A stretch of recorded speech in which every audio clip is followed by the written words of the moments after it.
Сәлем достар, сіздермен мөлдір. Бүгін біз керемет, дәмді, жұмсақ, ауызда еритін, қып-қызыл болып пісетін сосиска тесто жасайтын боламыз достар. Керемет жасап көріңіздер. Әуелі бізге жылы су 500 грамм, тұз саламыз. 1 қасық, 4 ас қасық майонез салатын боламыз.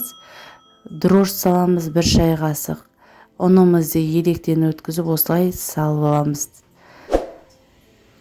Енді күш салып, осылай елейтін боламыз қамырымызды. Иіганған қамыр өте керемет болады. Қамырдың құпиясы жақсылап елеуіңізде. Иі қанған қамыр әдемі болып шығады. Бетін жауып, осылай 2 сағатқа қалдырамыз.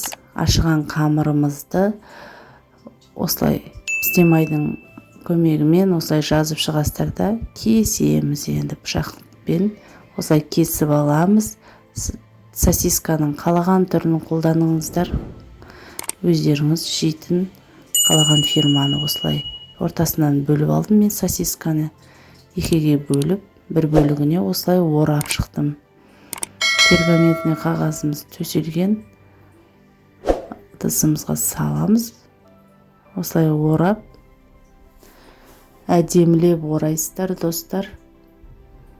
Ашылып кетпейді, әдемі болып шығатын сосиска тесто шығады. Міне осылай тағы да орап аламыз барлығын.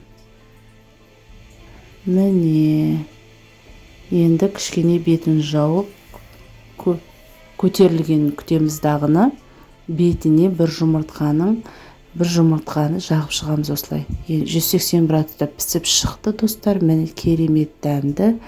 Каналымда алдағы уақытта керемет рецепттер күтіңіздер.